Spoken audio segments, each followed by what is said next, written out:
Hey, happy day 830 of What's She Up To Now. Sharon Horne-Ellstrom here at your service. If I can help you in any way, please ask me in the comments below, especially during this crazy psycho time that we're all experiencing together, it's amazing, right? It's so interesting. You know, each and every one of us experience our lives and we go through different things at different times. And even though we feel like we're alone in all the challenges that we face and all the obstacles and the dilemmas and the things that we're trying to do and the stuff that happens to us or around us or to people that we love and care about, usually we're going through that experience and we feel like we're all alone. Even though there's probably thousands, if not millions of people experiencing something similar, we each feel like we're alone because as human beings, we live our lives through our own filter and through our own experience. And it's such a unique time in the world when almost all of us on the planet, if not all of us on the planet, are experiencing the pandemic, the COVID-19 coronavirus at the same time. We are, instead of some of us being in upheaval in some way, shape, or form, it's like the whole planet is in upheaval and adjustment in some way, shape, or form.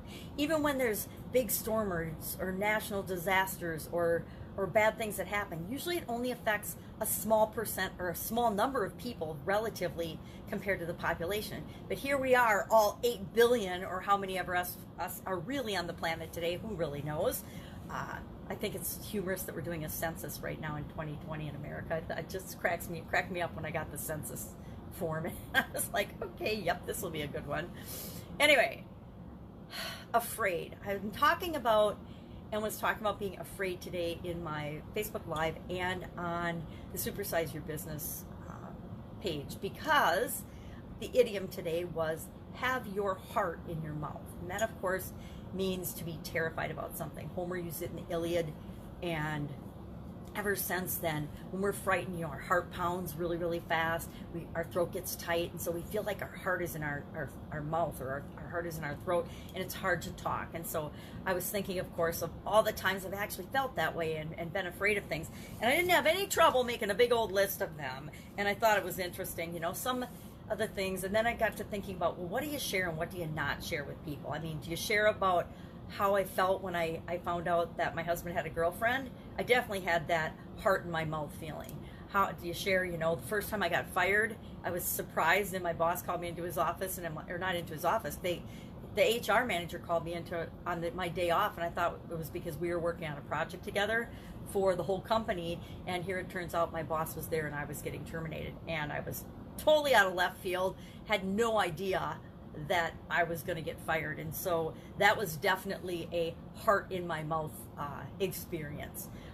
Sometimes first day of school, first day at a new school, first day of a new job, sometimes I would get that heart in my mouth feeling. I would just get nervous and excited. And the thing about fear I've learned over my decades of experience with it is fear and excitement have the exact same energy.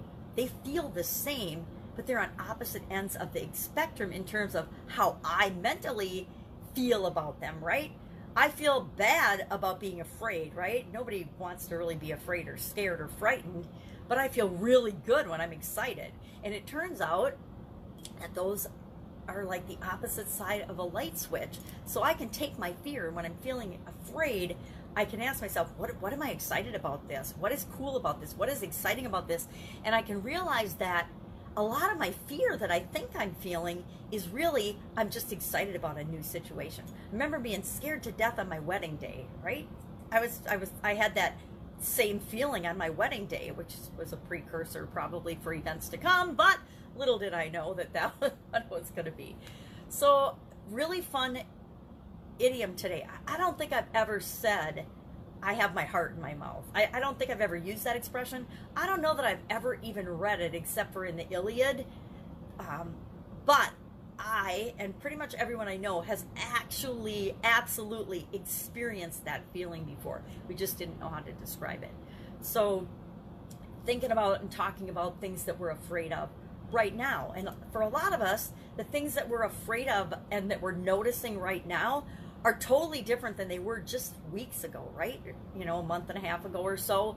It's since March, everything has changed. And the thing that's unique and special about this situation is that it's changed for all of us simultaneously. So instead of a few people being nervous and afraid and upset and out of sorts because our lives have been thrown up in the air and blown up, almost everyone, at least in America, almost everyone on the planet has had to change and grow and adjust and figure stuff out all at the same time, which makes for a really interesting set of experiences all of us are going through. So I was excited about that idiom today.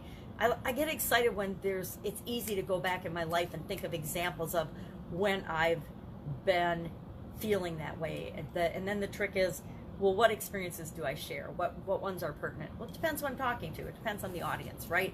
So for Supersize Your Business, getting fired is probably the most appropriate example to share, or starting a new job, or the challenges that our businesses are facing, because each of us, although we feel like our business is different and unique and special and we're the only one facing it, we're definitely not the only one facing it now, right? There are millions of restaurants and bars, and it's different in each municipality, it's different in each state, what we can and cannot do according to our local regulations, our local laws and guidelines.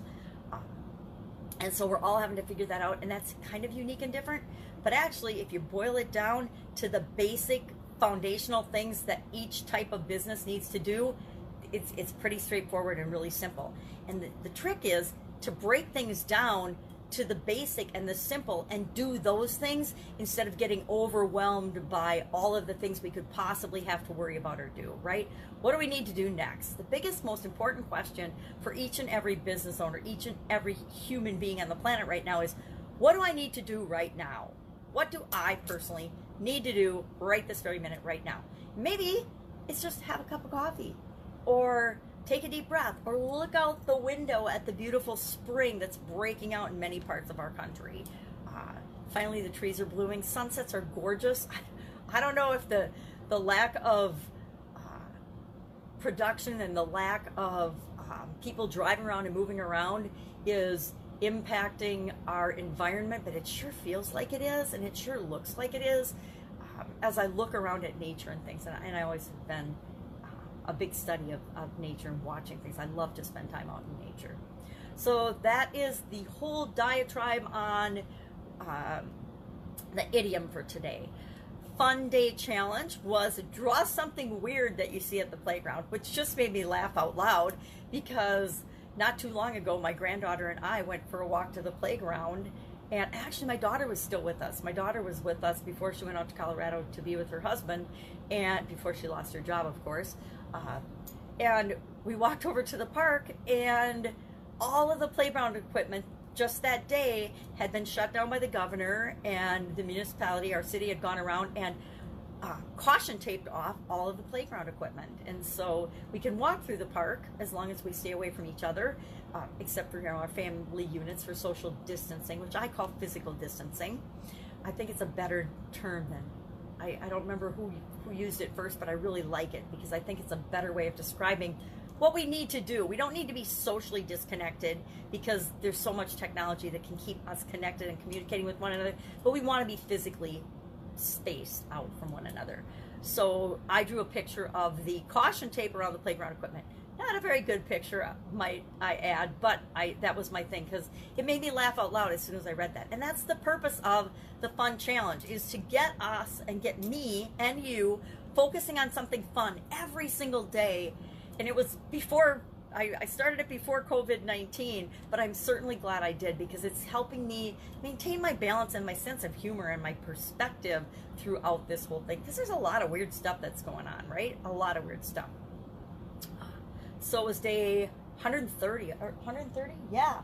Nope, no. 121, day 121. I'm like, that's not right. Day 121 of the Do One Fun Thing Every Day challenge. 365 days, we will do one fun thing every single day in that group. I will do one fun thing every single day. It's easy when my granddaughter's here to do one fun thing every day. But it's a good reminder when she's not here on the weekends to remind myself it's not all about work and exercise and taking care of myself and doing stuff around the house. I need to have fun too, right? And sometimes those things are fun. sometimes they're not so fun. One of the projects I'm doing throughout COVID-19 is cleaning and organizing the basement. Not fun, right? It's better than cleaning bathrooms, but it's kind of right up there with not my favorite things to do. But I find ways to make it fun because I uncover and discover things that I had totally forgotten that I even had or existed. And that's always a fun little adventure. So there's always fun things we can find in the things that we do. So Fun Day Challenge, Get Up and Go Challenge. It will be a 5-day structured challenge on Monday, starting Monday, May 11th, day after Mother's Day.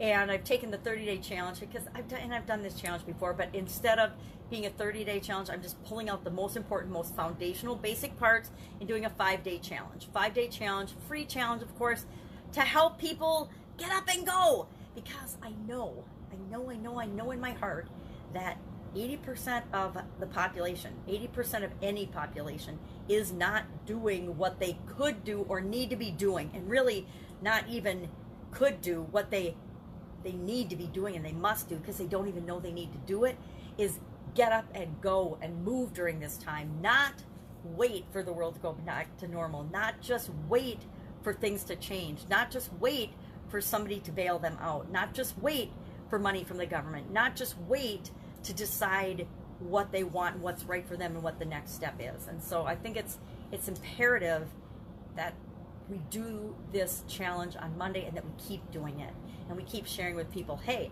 it's not that hard. Here's the 4 things that you can do right now. Here's the, you only really have to do one thing, but here's the 4 foundational things you need to do right now to get up and go and keep moving and going in your life. Not for me, not for anybody else on the planet, not for your spouse, not for your friends, not for your family, not for anything, but for you. Here's what you need and want to do. And mostly we don't just need it, we want to do it. We should want to do it, but we also need to for our own lives so that we can continue to thrive after, during, whenever, but especially during this pandemic. So we'll do that starting Monday. It'll be a 5-day challenge, and we'll probably do 2 to 5 days of bonus material because I love to add more value to the end of it. So we'll do the core things in the 5 days, and then I'll add some bonus and special things, some detailed, hey, this is exactly how you do this thing from day 1. Let me demonstrate it for you. Let me show you. Well, maybe we'll do little workshops. So we'll do like 4 or 5 days of little workshops that walk you step by step exactly how to do the things that we talked about in the 5-day challenge, because life doesn't have to be any more complicated than the next step. So I'm excited about the Get Up and Go challenge. I enjoyed doing it the first time. I think 30 days, again, just like 80% of the population's waiting to know what to do, 80% of the population, or probably 95% of the population, won't do a 30-day challenge.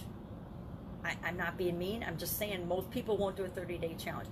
When I look at my first 365-day challenge, I actually personally done a 365-day challenge before, actually several of them, before I entered one, but a couple days or the day before, a 365-day Facebook Live challenge was starting by Marian Asano started it. He's a gentleman I knew through ClickFunnels. After Funnel Hacking Live, I want to say 2018, right after that, he said, hey, I'm going to do something with this, figuring out videos and do a video every day, and I'm going to bring some people along with me. So he started a group and he invited a bunch of us, and I don't even know how I got hooked up with it. I have no idea, but the magic of social media brought that into my forefront, and I said yes. I said, yeah, I'll do this. I'll jump on and do a 365-day challenge in the group. It was a private group where we share a video every day, and if you missed a day, no matter what, whatever the reason, you were out, right? You were done. And I think we started out with a lot of us, and within a month, I think it was down to maybe 30 people, less than 30 people. I bet we were down to 21 people within a month. And then people just started to fall off. And we ended up, 7 of us of all the people that started actually completed the challenge as it was written. Even, sorry, Marian, but you missed some days. Even Marian, the one who started it, missed a couple of days along the way.